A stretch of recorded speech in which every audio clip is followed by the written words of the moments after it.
Vous parlez de mort, c'est une fatalité qui nous ramène à ce siècle dans un Sénégal où la recrudescence, ou la récurrence même des accidents est la reine mère. Où est-ce qu'on a failli exactement? Bon, c'est pas une faille. Moi, je pense plus que c'est malheureusement, c'est malheureux à le dire, hein. C'est des mœurs. C'est des mœurs, c'est une mentalité, c'est une indiscipline, Des habitudes? des habitudes, une indiscipline de notre part, hein. Et je m'inclus dedans également, hein. Je suis pas là, Ouais. euh, voilà, retour de tout reproche. Non, non, je m'inclus dedans. Euh, c'est triste. Et voilà, donc après, c'est vrai que on pointe souvent du doigt l'État, les transporteurs, les citoyens. Je pense qu'on est tous dans le même bateau. On est tous dans le même bateau. Il faut arrêter de pointer du doigt sur un tel, un tel. Chaque personne a sa part de responsabilité. Et ça, il faut que les gens le sachent.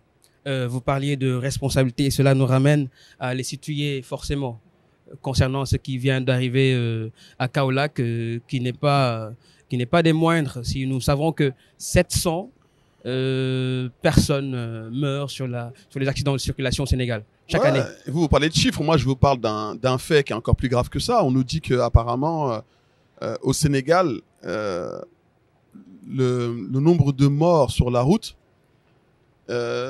c'est plus élevé que le nombre de morts naturelles.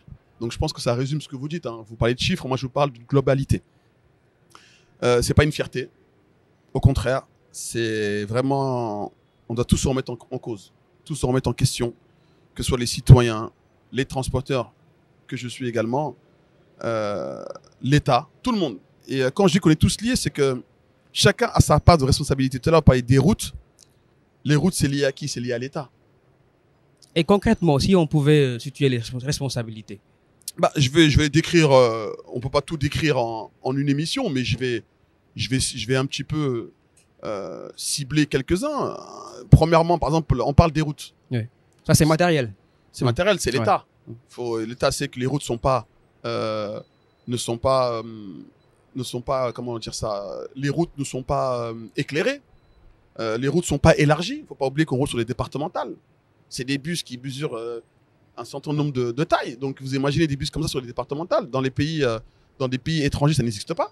Donc déjà, l'État a un rôle à jouer sur les routes, parce que c'est eux qui sont légiférés à ça. On paye les impôts pour ça. Les routes ne sont pas éclairées. Donc l'État a sa responsabilité. Quand on entend que c'est un pneu qui a créé ça, c'est les transporteurs, ou le transporteur, ou la société de transport, bah, qui est la cause de ça. Donc déjà, les deux ont responsabilité. Et là où je parle des citoyens, c'est que c'est les citoyens aussi qui empruntent ce genre de transport. Parce que si un citoyen aujourd'hui, lambda, s'est dit que je ne monte pas dans ce bus-là ne va pas rouler. Donc c'est pour ça que je vous dis qu'on est tous les trois en fait dans le même bateau et on est tous liés par le même problème, malheureusement. Et si cela nous ramène au facteur humain, que pouvez-vous nous dire des usagers qui empruntent la voie, hormis la responsabilité de l'État? Parce qu'on sait que la responsabilité étatique se mesure à ces décisions qu'on a prises. On y revient dans la deuxième partie.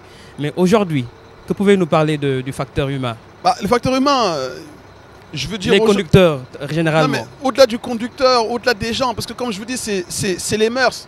Donc il faut changer les mentalités.